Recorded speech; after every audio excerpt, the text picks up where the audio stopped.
কিছু বলবেন? হ্যাঁ বলবো। কি? মতিন। হ্যাঁ মতিন, আপনি?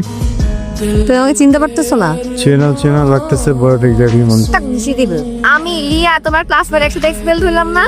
ইয়া তুই তো ওকে জেনে যাচ্ছে না, পুরো চেঞ্জ। তোমার না চুলে কি কি ছিল, কাপড় চোপড় পুরো বদলে গেছে। Wow, by the way, nice outfit. Thank you, but credit তো আমি নিতে পারছি না। রেজাল্টটা আমার ফ্রেন্ডের। খুলে বলি, একটু ইন্টারভিউ দিই, বাদ পড়ি, কোনো কারণ খুঁজে পেলাম না। পরে মনে হলো আমাকে মনে একটু গরিব দেখায়, এই জন্য আমার চাকরি হয় না। তাই ফ্রেন্ডের ব্লেজার পরে আসলাম, আজকে হয়ে যাবে। ও, কোথায় যাচ্ছ ইন্টারভিউ দিতে? গুডস গ্রুপে। তাই? আমি তো 50% ওনার। কি বল, 50%? মানে একটা প্রজেক্টের জন্য ওরা আমার 50% পার্টনার। ওখানে যাচ্ছিলাম এগ্রিমেন্টের জন্য। একসাথে যাই? হ্যাঁ, একসাথে যাই। ম্যাম, আসলে আপনাকে দেখেই বোঝা যাচ্ছে যে আপনার মনে অনেক কষ্ট। এটা খুবই স্বাভাবিক, আমরা অ্যাপ্রিসিয়েট করি এই বিষয়টাকে। আমি আপনাকে বুঝেই বলছি ব্যাপারটা। আসলে আমরা চাই দেশটাকে বুস্ট আপ। দেশটা তো কোনো একজন ব্যক্তি না যে আমরা তাকে ধরে বুস্ট আপ করে দিলাম।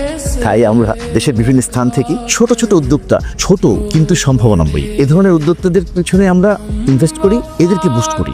দেখেন, আমি আমার নিজের ব্যবসা নিজের মতো করে করতে পছন্দ করি। এসব পার্টনারশিপে গেলে পরে কেউ কমান দিলে আমি নিতে পারবো না। আমাদের এগ্রিমেন্টে একদম স্পষ্টভাবে উল্লেখ আছে যে আপনার ব্যবসা, আপনার রুলস। আমরা শুধু ইনভেস্ট করব, এত ভাবনার কিছু নাই। দেখেন, আপনার ব্যবসা এতদিন যেভাবে চলছে সেভাবেই চলবে। আমরা শুধু আপনার রেন্ট প্রোভাইড করব, আর আপনার নতুন যে প্রোডাক্টগুলো ঢুকবে সেগুলো প্রোভাইড করব। আপনি শুধু প্রোভাইড করবেন আপনার আইডিয়া। আর আপনাদের ওই বস, ওনার সাথে মিটিং করতে হবে না? না ম্যাম, এই প্রজেক্টের প্রজেক্ট ইনচার্জ হচ্ছে আমি। Hello sir, excuse me. কিছু মনে করলে আমার গরিব ফ্যান থেকে একটু ঘুরে যান। কিছু কিনতে হবে না, বসে গেলেই হবে। আমি তো ফ্লাওয়ার শপ ভাবলেই মাথায় আসে রাস্তার ধারে একটা কাঠের টুলের উপরে বালতি রেখে কিছু ফুল বেচা। তোমরা শুন, বললাম না রোজ গ্রুপের সাথে জয়েন্টলি বিজনেস করতেছি। এটাই সেই 50-50 পার্টনারশিপ। যদিও অথরিটি আমার, আমি সব নিজে করছি। এখন গ্রো করার জন্য পার্টনারশিপে। এই সময় আসলে টিকে থাকা অনেক কঠিন, সেখানে তুমি টিকে আছো, একটা ব্যবসা করছো, খুব ভালো।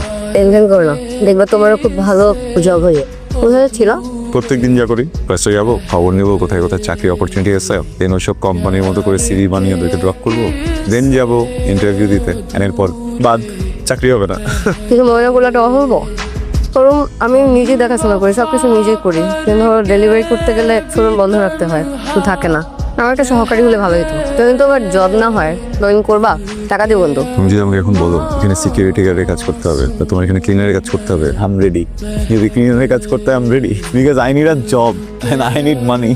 তোমার এক সময় কত কি কইছি, সেই দোকানটা তালাও মারতে চাইছি, আর সেই তুমি আমার ভাগ্যের তালাটা খুলে দিলা। আমি তেমনি। আমি জানি তুমি না বললে তো আবার রোজ গ্রুপ রাজি হইতো না। বিস্তারিত বলবেন? মানে আমি তো রুটসের সাথে একটা কাজ করতেছি, কোনটার কথা বলতেছেন? মার্কেটে যে বর্তমান আমার রেট, এর চেয়ে 20% বেশি দেওয়া তো আমার লয়ে লিস।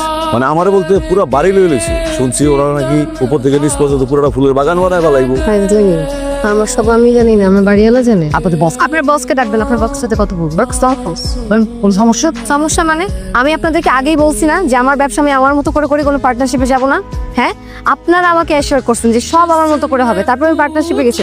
এখন কেন এই পুরো বিল্ডিং জুড়ে ফুলের দোকান হচ্ছে আমার পারমিশন ছাড়া? কে ডিসাইড করে এটা? বিষয়টা দেখছি আপনি একটু ঠান্ডা বসে নাই করেন। কিসের বসবো? আপনার বসের সাথে আমি কথা ma'am ma'am ma'am please, ma'am ma'am ma'am ma'am please. हमसे बिछड़े यार का उसको सी